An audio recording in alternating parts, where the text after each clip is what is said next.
नमस्कार, न्यूज 18 लोकमतवर आपण पाहताय प्राइम टाइम. आपल्या सगळ्यांचं स्वागत. थेट जाऊया जळगाव जिल्ह्यातल्या मुक्ताईनगरमध्ये राज्याचे मुख्यमंत्री एकनाथ शिंदे बोलतात. हे बरोबर आहे ना. राम मंदिर बांधा म्हणून बाळासाहेबांचं स्वप्न होतं. कोणी बांधलं, कोणी काम सुरू केलं, तुम्ही तर टिंगल करत होते.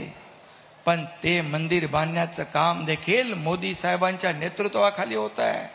मग आम्ही या ठिकाणी सरकार स्थापन करताना मोदी साहेबांच्या बरोबर गेलं का? तुमचा पोटदुखी उठलीये का? पोटसूळ उठले?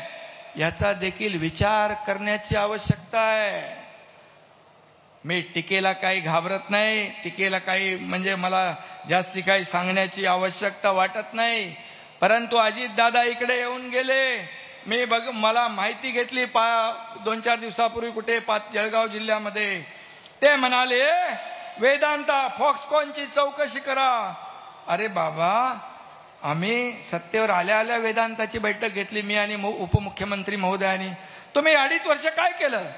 चौकशी केली तर दूध का दूध पाणी का पाणी होईल. चौकशी होणारच आहे. कोणी काय त्याच्यामध्ये कोण दोषी आहे ते जनतेसमोर आलंच पाहिजे. आणि देवेंद्रजी यांनी तशा प्रकारचं भाष्य केलंय की दूध का दूध पाणी का पाणी जनतेसमोर आलं पाहिजे. खोटं बोलायचं पण रेटून बोलायचं हा तुमचा धंदा, आमचा नाही. आणि त्यांनी हेही सांगितलं.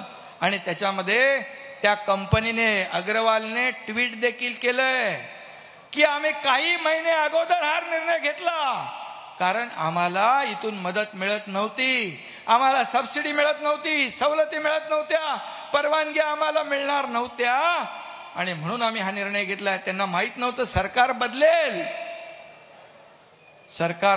हे त्यांना माहित नव्हतं, म्हणून त्यांनी काही महिने अगोदर हा निर्णय घेतला. मग दोष कोणाचा?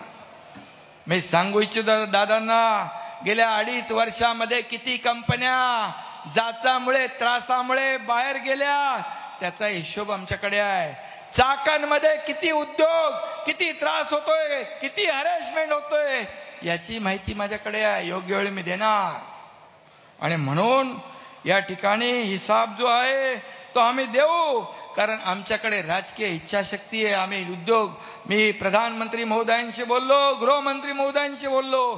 ते म्हणाले चिंता करू नका, तुमच्या राज्याला मोठमोठे उद्योग या ठिकाणी देण्यासाठी केंद्र सरकार तुम्हाला पूर्ण मदत करेल, रोजगार उपलब्ध करण्यासाठी. आणि म्हणून ते हेही म्हणाले की 5 आमदार अजितदादा या ठिकाणी मागे पण येऊन गेले. ते येऊन गेल्यानंतर त्यांचा पायगुण बघा. इथले 5 आमदार आमच्या पाठीशी उभे राहिले. अजितदादा तुम्ही असेच येत राहा, दौरे करा, आमचा पाठिंबा वाढत जाईल, जनता आमच्या बाजूने उभी राहील. आणि तुम्ही म्हणालात 5 पैकी एकही आमदार निवडून येणार नाही. अरे बाबा, कालच्याच ग्रामपंचायतीने चित्र स्पष्ट केलंय. ग्रामपंचायतीने शिवसेना भाजपा युती पुढे जोरात पाठवली आहे. ग्रामपंचायत आम्ही कुठे प्रचारही केला नाही, काही नाही, आम्ही लक्षही दिलं नाही.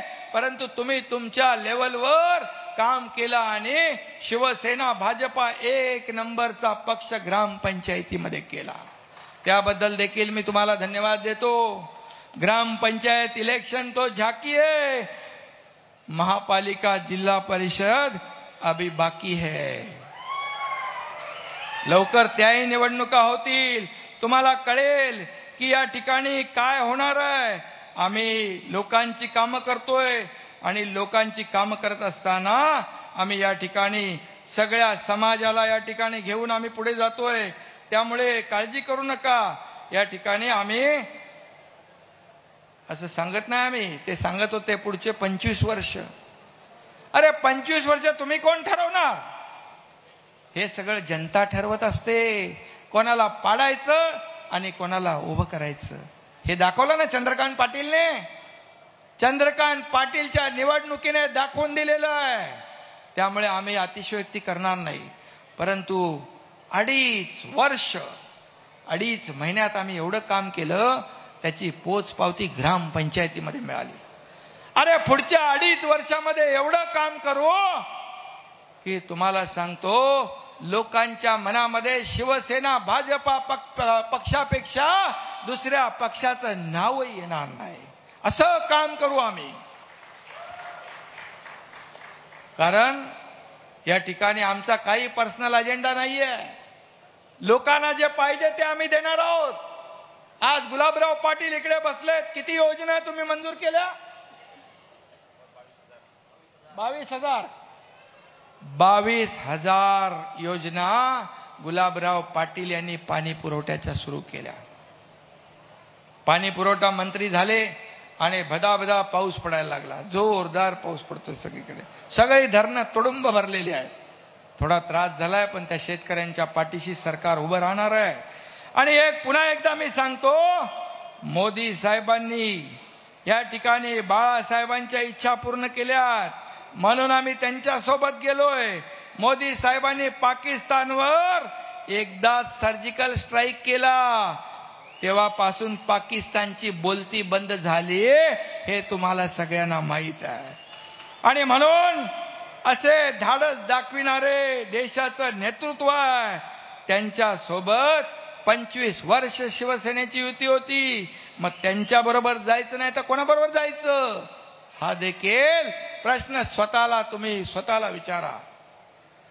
आणि आम्ही देखील महाराष्ट्रात पुढच्या 2.5 वर्षात विकासाचा सर्जिकल स्ट्राईक करणार आहोत.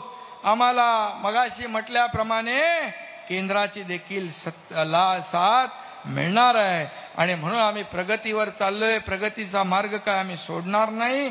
मी एवढंच सांगतो, परवा आणि आम्ही जी भूमिका घेतलेली आहे बाळासाहेबांच्या विचारांची, ती आम्ही सोडणार नाही. त्या सत्तेसाठी कधी तडजोड आम्ही करणार नाही. बाळासाहेबांच्या विचाराची प्रतारणा आम्ही करणार नाही. ज्या बाळासाहेबांनी सांगितलं होतं काँग्रेस राष्ट्रवादी हा आमचा शत्रू आहे, त्याला कधी जवळ करू नका. त्याला जवळ करायची वेळ जेव्हा येईल तेव्हा मी माझं तेव्हा मुख्यमंत्री आक्रमक पद्धतीने आपले मुद्दे मांडतायत. जळगाव जिल्ह्यातल्या मुक्ताईनगर इथे ही जाहीर सभा सुरू आहे. तिकडे दसरा मेळाव्याच्या आधीच उद्धव ठाकरे यांची तोफ मुंबईत धडाडणार हे आता स्पष्ट झालंय. ठाकरेंचा आवाज संपूर्ण देशभरात घुमवणारा असा हा मेळावा असणार आहे. कारण शिंदे गटाच्या बंडानंतरचा हा पहिला जाहीर मेळावा असेल, तेव्हा उद्धव ठाकरे आपल्या भात्यातल्या शस्त्रांसह रणांगणात उतरतील. आगामी मुंबई महानगरपालिका निवडणुकांच्या निमित्तानं उद्धव ठाकरे यांनी गटप्रमुखांचा मेळावा आयोजित केला आहे. गोरेगावच्या नेस्को सेंटरमध्ये ठाकरे तोफ धडाडणार आहे. गेली अनेक वर्ष सत्ता असलेली मुंबई महानगरपालिका आपल्याच ताब्यात ठेवण्याचं मोठं आव्हान उद्धव ठाकरे आणि शिवसेनेसमोर आहे. पण हे आव्हान तितकंसं सोपं नाही, कारण शिवसेनेतला शिंदे गट आता वेगळा होऊन तो भाजपसोबत सत्तेत आहे. उद्धव ठाकरे यांच्या विरोधात भाजप मनसेसह शिंदे गटाचंही आव्हान आहे. तेव्हा आपला गड मजबूत ठेवण्यासाठी उद्धव ठाकरे हे नेस्कोच्या मैदानात कार्यकर्त्यांना नवचैतन्य देण्यासाठी काय बोलतात हे पाहणं महत्त्वाचं आहे. दसऱ्याच्या आधी हा मेळावा होणार आहे. काय मुद्दे असू शकतात उद्धव ठाकरे यांच्या भाषणातले? एकनाथ शिंदे आणि त्यांच्या सहकाऱ्यांची बंडखोरी, हिंदुत्व आणि मराठी माणूस किंवा मराठीचा मुद्दा, पक्षासह चिन्हासाठी जी धडपड सध्या सर्वोच्च न्यायालयात आणि निवडणूक आयोगासमोर सुरू आहे, या संदर्भातले काही मुद्दे, शिवतीर्थावरून सुरू झालेलं भांडण, भाजपसह मित्रपक्षांवर सुद्धा उद्धव ठाकरे निश्चितपणे तोंडसूक घेणार यात काहीच शंका नाही.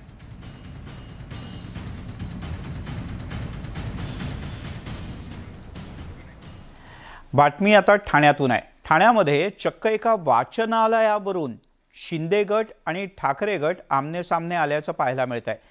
शिवगर्जना प्रतिष्ठान वाचनालयाच्या बॅनरवरून हा वाद सुरू झाला. बॅनरवर एकनाथ शिंदे यांच्या फोटोला ठाकरे गटानं आक्षेप घेतला. खासदार राजन विचारे यांनी या संदर्भात आक्षेप घेत मुख्यमंत्री एकनाथ शिंदे हे बाळासाहेब ठाकरे यांच्यापेक्षा मोठे झाले का असा खोचक प्रश्न विचारला. तसंच बाळासाहेबांपेक्षा इतरांचे फोटो लावणं कितपत योग्य आहे असा प्रश्नसुद्धा यावेळी उपस्थित करण्यात आला. आणि याच एका वाचनालयाच्या मुद्द्यावरून इथे लावण्यात आलेल्या बॅनरवरून आणि फोटोवरून चांगलंच तूतूमयमय झालं आणि शेवटी पोलिसांना इथे हस्तक्षेप करावा लागला.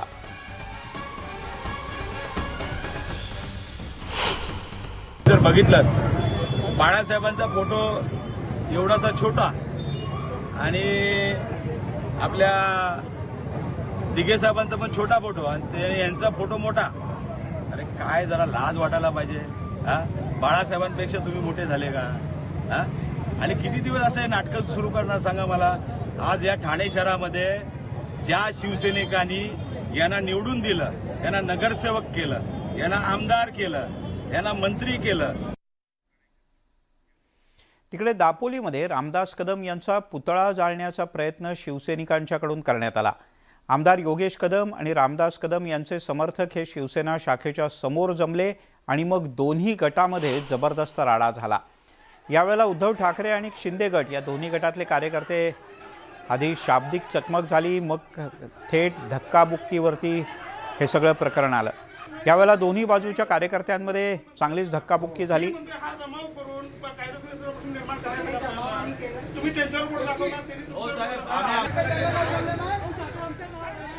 हा सगळा विषय एका शिवसेना शाखेच्या वरनं होता.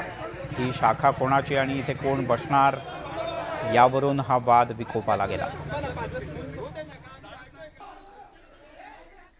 तिकडे दसरा मेळाव्याला अवघे 15 दिवस शिल्लक आहेत. मात्र अद्यापही शिवसेनेला दसरा मेळाव्यासाठी औपचारिक परवानगी मिळालेली नसल्यानं शिवसेना आक्रमक झाली आहे.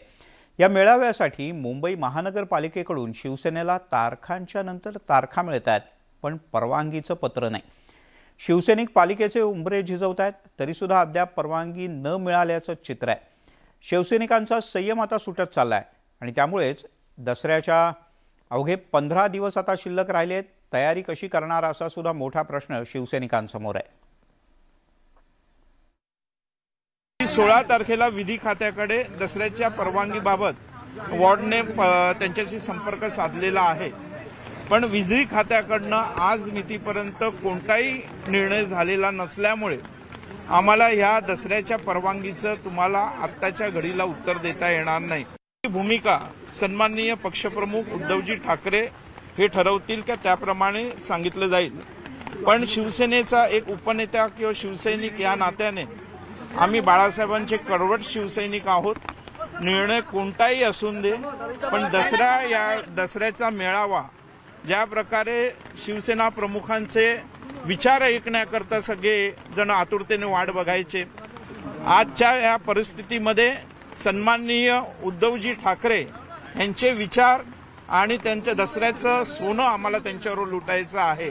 या प्रशासनावर आमचा काडीचा विश्वास नाही आणि त्यामुळे आम्ही त्यांना सांगितलं होतं की विधी खात्याचं काय मत आहे किंवा कोणत्या पद्धतीने पत्र आणि कधी व्यवहार तुम्ही केलेला आहे याचा आम्हाला लेखी तपशील द्या. आता इथे विभाग अधिकाऱ्यांकडे आल्यानंतर त्यांनी लेखी पत्र आम्हाला दिलंय. तिकडे शिवसेनेच्या दसरा मेळाव्यासाठी दादरमधलं मैदान मिळणार की नाही याविषयीचा सस्पेन्स अद्यापही कायम आहे आणि त्यामुळे शिवसेनेच्या दसरा मेळाव्याचं काय होणार याविषयी तर्कवितर्क लढवले जात आहेत. महापालिकेच्या आडून शिंदे सरकारनं शिवसेनेची कोंडी तर केलेली नाही ना, अशी चर्चा राजकीय वर्तुळात सुरू आहे.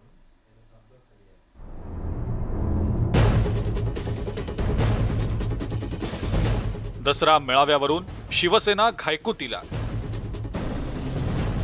शिवाजी पार्क मैदानाची परवानगी का रखडली? शिंदे सरकारकडून उद्धव ठाकरेंची कोंडी. दसरा आता तोंडावर आलेला असताना सुद्धा मुंबई महानगरपालिकेनं अजूनही शिवसेनेला दसरा मेळाव्यासाठी परवानगी दिलेली नाही आणि त्यावरूनच शिवसेना विरुद्ध शिंदे सरकार असा राजकीय सामना सुरू झालेला आहे. दादरच्या छत्रपती शिवाजी महाराज मैदानावर मेळाव्यासाठी शिवसेनेनं महानगरपालिकेला पत्र दिलेलं आहे, मात्र अजूनही महानगरपालिकेनं या संदर्भात कोणताही निर्णय घेतलेला नाही आणि त्यामुळेच शिवसेनेची धाकधूकही वाढली आहे. मात्र हे मैदान शिवसेनेलाच मिळेल अशी शिवसेना नेत्यांना आशा आहे. दसरा मेळावा तर होणारच आणि तो शिवाजी पार्क तीर्थापर. त्यामुळे ज्या काही कोंडी करतायत म्हणजे अनेकांचं म्हणणं आहे, कितीतरी तज्ज्ञांनी त्याच्यावर मत दिलंय की हो, एक मैदान, एक झेंडा, एक नेता, एक पक्ष, हे समीकरण आहे. एकीकडे दादरमधल्या मैदानावरनं शिवसेनेची कोंडी झाली आहे, तर दुसरीकडे शिंदे समर्थकांनीही दसरा मेळाव्यासाठी कंबर कसली आहे. विशेष म्हणजे शिंदे समर्थकांनीही शिवाजी पार्क मैदानावर मेळाव्यासाठी महानगरपालिकेकडे परवानगी मागितली आहे आणि त्यामुळेच शिवतीर्थावरून शिवसेना आणि शिंदे समर्थकांमध्ये जोरदार रस्सीखेच सुरू असल्याचं पाहायला मिळत आहे। हा जो आमचा मेळावा होतोय हा दिघे साहेबांच्या आणि बाळासाहेबांच्या हिंदुत्वाच्या विचाराचा मेळावा होतोय आणि समोरचा जो मेळावा होतोय तो शरद पवार साहेब आणि सोनिया गांधींच्या मिक्स विचारांचा तो मेळावा होतोय। खरं तर शिवतीर्थ आणि शिवसेनेचा दसरा मेळावा हे गेल्या अनेक दशकांचं समीकरण आहे, मात्र शिंदे समर्थकांच्या बंडामुळे इथलं सगळं चित्रच बदलून गेलेलं आहे। आता शिंदे समर्थकही दसरा मेळाव्यासाठी आक्रमक झाल्यामुळे शिवसेनेची चांगलीच कोंडी झाली आहे। मुंबई महानगरपालिकेचा कारभार प्रशासकांच्या हाती असल्यामुळे अप्रत्यक्षपणे महानगरपालिकेवर राज्य सरकारचं नियंत्रण आहे आणि त्यामुळेच शिवसेनेला मैदान मिळण्यात अडचणी तर येत नाहीयेत ना, कारण मेळाव्याच्या दिवसापर्यंत शिवसेनेला परवानगीसाठी ताटकळत ठेवायचं आणि शेवटच्या क्षणी परवानगी देण्याची रणनीती तर यामागे नाही ना, अशी ही चर्चा सध्या राजकीय वर्तुळात रंगलेली आहे। Bureau report, news 18 Lokmat. तिकडे मुख्यमंत्री एकनाथ शिंदे यांच्या समर्थक आमदारांसह दिल्लीमध्ये निवडणूक आयोगात ते जाणार आहेत, पण निवडणूक आयोगात ओळख परेड सुरू होण्यापूर्वीच विरोधकांनी ओरड करायला सुरुवात केल्याचं पाहायला मिळत आहे। मुख्यमंत्र्यांच्या दिल्ली दौऱ्यावरून जुंपली, दिल्लीत सीएमना पीएम भेटतील का? शिंदेंच्या दिल्ली भेटीवर राष्ट्रवादी आणि भाजपात आरोप प्रत्यारोप। मुख्यमंत्री एकनाथ शिंदे यांच्या दिल्ली दौऱ्याच्या अगोदर महाराष्ट्रात आरोप प्रत्यारोपांच्या फैरी झडू लागलेत। 40 आमदारांसह एकनाथ शिंदे लवकरच दिल्लीला जात आहेत। हा दौरा गाठी भेटींचा असला तरी निवडणूक आयोगात आमदारांची ओळख परेड होणार असल्याचं दिल्लीतल्या सूत्रांचं म्हणणं आहे। याशिवाय दिल्लीमध्ये ते केंद्रीय मंत्री आणि पंतप्रधानांना सुद्धा भेटण्याची शक्यता आहे। या संभाव्य भेटीवरून राष्ट्रवादी काँग्रेसनं मुख्यमंत्र्यांवर निशाणा साधलाय। उपमुख्यमंत्री देवेंद्र फडणवीस यांचं जेवढं दिल्ली ऐकते तेवढं एकनाथ शिंदेंचं ऐकेल का? देवेंद्र फडणवीस गेले तर मी समजू शकतो की महाराष्ट्र सरकार गंभीर आहे। देवेंद्र फडणवीस गेले नाहीत तर एकनाथ शिंदेंना एखाद्या वेळी भेटी मिळणार नाही, अपॉइंटमेंटही मिळणार नाही। त्यामुळे देवेंद्र फडणवीसांना घेऊन गेले तरच त्यांचं काहीतरी ऐकून घेतलं जाईल। शिंदेंवर राष्ट्रवादीनं केलेल्या टीकेमुळे भाजप चौताळली आहे। मुख्यमंत्र्यांचं दिल्ली दरबारी वजन वाढलंय, त्यामुळे राष्ट्रवादीनं भेटीबद्दल चिंता करू नये असं भाजपचं म्हणणं आहे। एकनाथ शिंदे आज माननीय प्रधानमंत्री किंवा केंद्राच्या आमच्या मंत्र्यांना भेटत असेल, केंद्रीय नेतृत्वांना भेटत असेल, यांची काय पोटदुखी झाली आहे? यांना कुठं पोट उठलं आहे? त्यांनी काय केलं नाही 2.5 वर्षामध्ये? मोदीजींनी त्यांना थोडी थांबवलं होतं। उलट माननीय मोदीजी आणि केंद्र सरकारच्या गरीब कल्याणाच्या योजना या सरकारने होऊ दिल्या नाही 2.5 वर्षामध्ये। गेल्या दौऱ्याच्या वेळेला मुख्यमंत्री एकनाथ शिंदे यांनी पंतप्रधान नरेंद्र मोदी यांच्या भेटीसाठी वेळ मागितला होता। दिवसभर ते दिल्लीत थांबल्याचाही आरोप झाला होता। त्यामुळे यावेळेला शिंदेंनी पंतप्रधानांच्या भेटीची वेळ मागितली का आणि मागितली असली तर शिंदे आणि मोदींची भेट होणार का याबद्दलची उत्सुकता कायम आहे। तुषार रुपनवर, न्यूज 18 लोकमत, मुंबई। त्यामुळे पाहूयात काय काय होतं दिल्लीमध्ये ते पण। तिकडे पुण्यात मुख्यमंत्री एकनाथ शिंदे यांच्यासारखा दिसणारा एक तरुण सध्या चांगला चर्चेत आहे, मात्र आता मुख्यमंत्र्यांसारखं दिसणं हेच त्याला अडचणीचं ठरू लागलंय। भाजप युवा मोर्चाचे पुण्यातील पदाधिकारी विजयराज माने यांनी हुबेहूब मुख्यमंत्री एकनाथ शिंदे यांच्यासारखे ते दिसतात, त्यामुळे त्यांना पुण्यातले एकनाथ शिंदे किंवा प्रति एकनाथ शिंदे असंही म्हटलं जातं। विजयराज माने यांच्या सराईत गुन्हेगार शरद मोहोळसोबतचा फोटो सोशल मीडियात व्हायरल झाला होता। तसंच विजय माने यांनी सुद्धा अनेक ठिकाणी मुख्यमंत्र्यांच्या वेशात डान्सही केला। त्यामुळेच आता विजयराज माने यांच्या विरोधात पुण्यातील बंड गार्डन पोलीस स्थानकात गुन्हा दाखल करण्यात आला आहे। या प्रकरणी पोलीस उपनिरीक्षक मोहनदास जाधव यांनी बंड गार्डन पोलीस स्थानकात फिर्याद दिली असून पोलिसांनी माने यांच्या विरुद्ध माहिती तंत्रज्ञान कायद्याअंतर्गत गुन्हा नोंदवला आहे।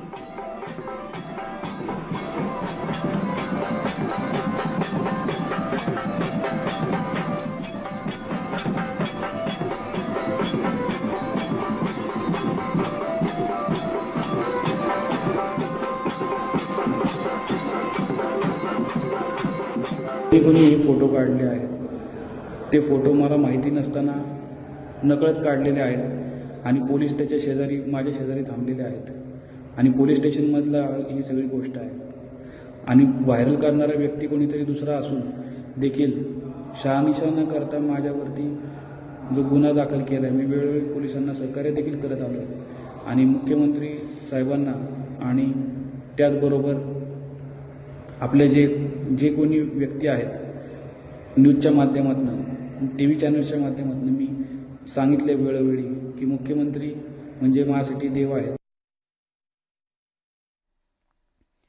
काही दिवसांपूर्वी मुख्यमंत्री आणि हे माने परस्परांना भेटल्याचा सुद्धा एक व्हिडिओ आणि फोटो व्हायरल झाला होता. माने हे अगदी एकनाथ शिंदे यांच्याच सारखे दिसतात, मात्र त्याच्यामुळे काही गैरवापर तर होत नाही ना, अशी सुद्धा शंका आता व्यक्त केली जाते. आणि आता थेट जाऊयात जाहीर सभेत, जिथे राज्याचे उपमुख्यमंत्री देवेंद्र फडणवीस बोलतात. आमचे शहाजी बापू जर या ठिकाणी असते तर नक्कीच म्हणाले असते, काय ती गर्दी, काय तो जल्लोष, सगळं ओके मध्येच आहे.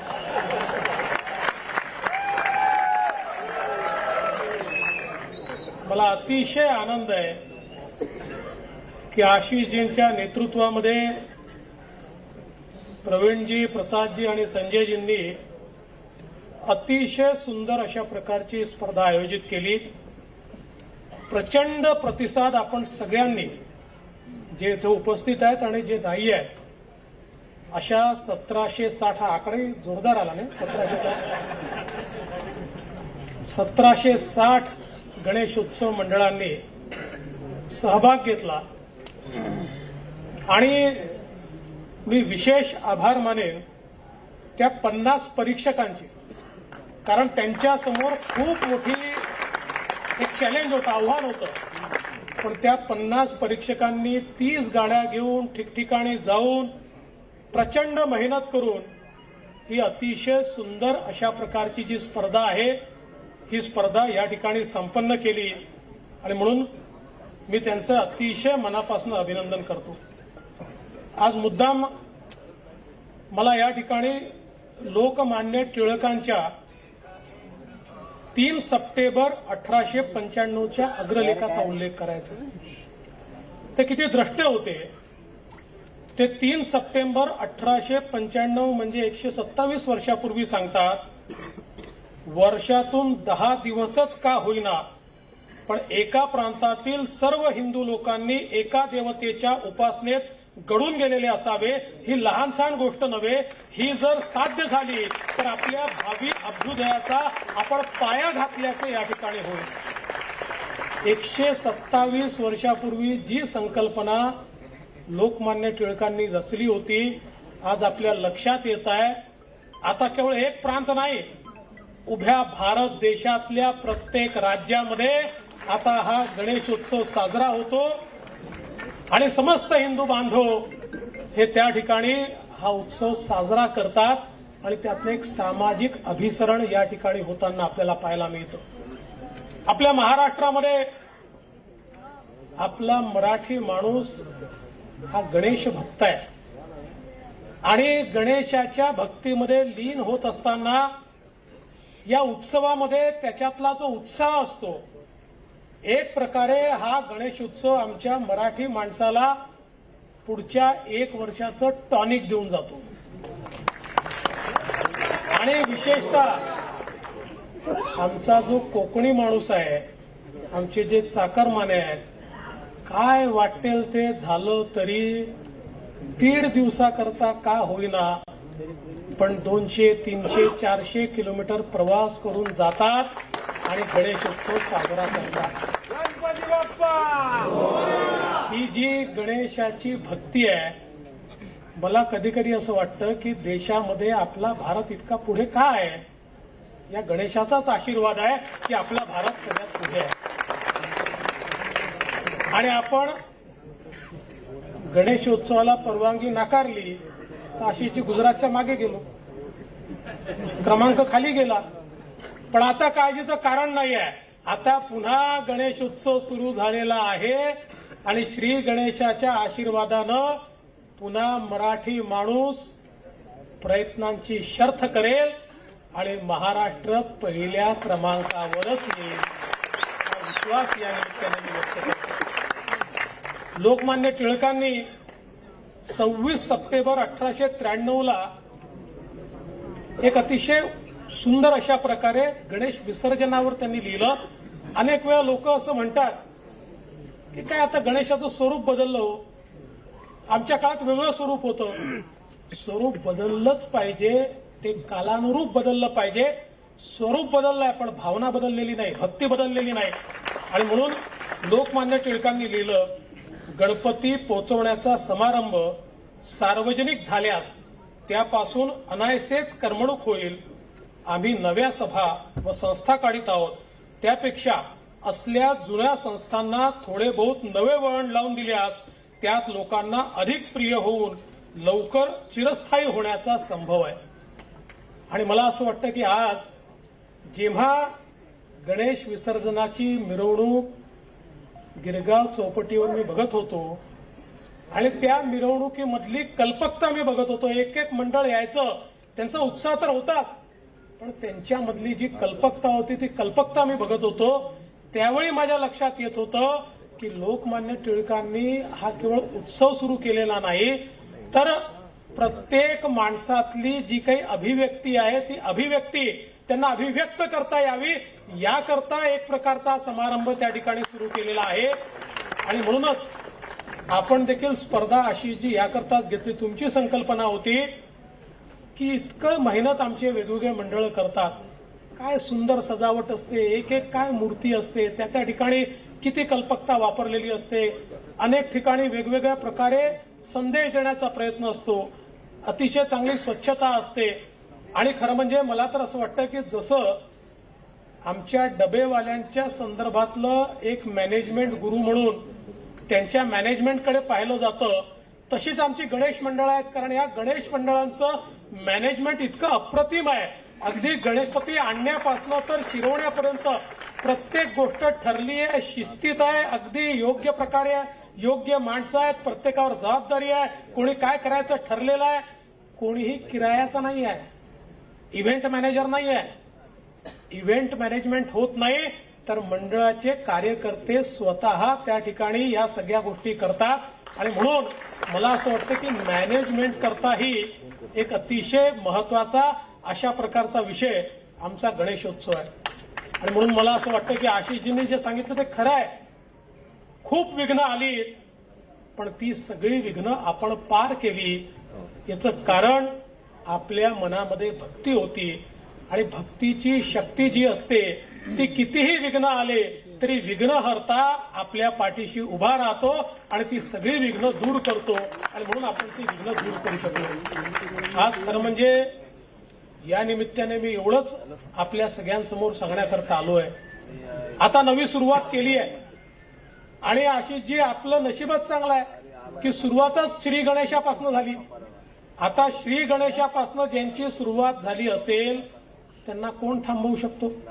त्यामुळे माननीय आपले मुख्यमंत्री एकनाथ शिंदेजी आणि मी आता आम्ही हा निर्णय घेतला आमच्या या सगळ्या सहकाऱ्यांच्या समवेत की 2-2.25 वर्ष आहेत, आता टेस्ट मॅच खेळायची नाही, आता 2020ची मॅच खेळायची, जोरदार बॅटिंग करायची. आणि मुंबईकरांना तर सांगू इच्छितो की मुंबईकरांच्या हिताचे निर्णय आपण सातत्याने घेतले. आता ही सगळी कामं पूर्ण करून दाखवणार.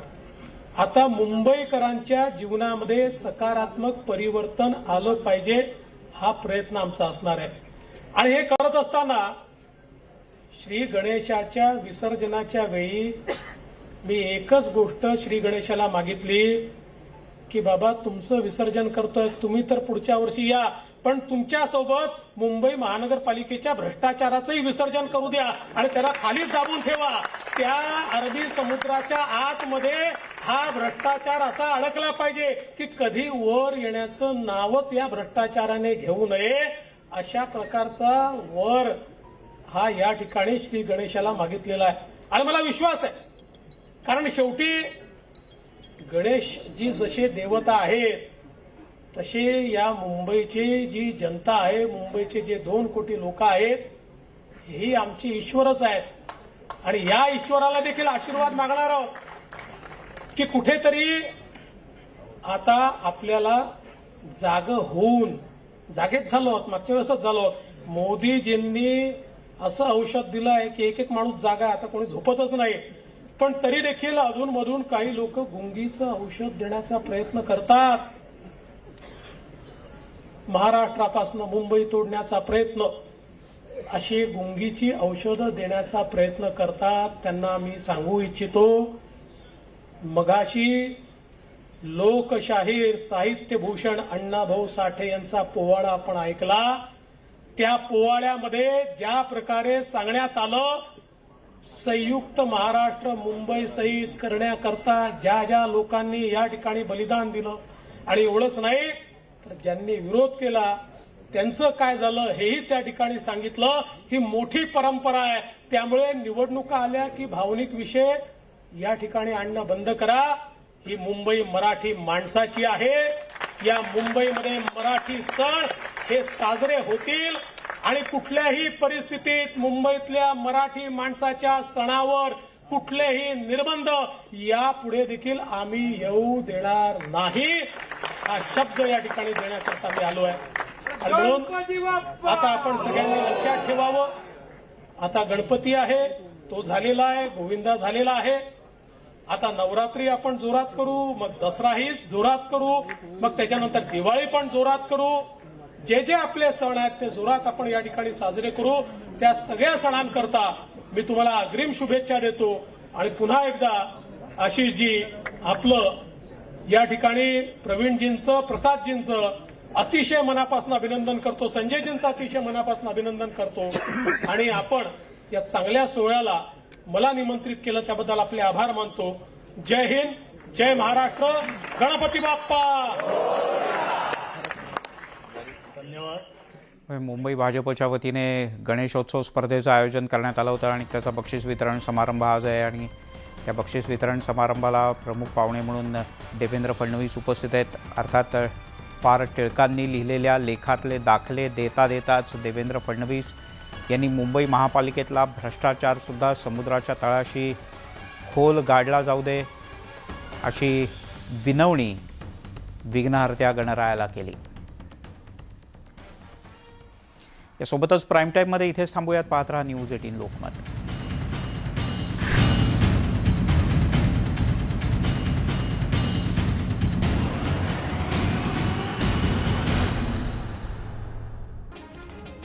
तुळजाभवानीच्या भक्तांसाठी खुशखबर आहे.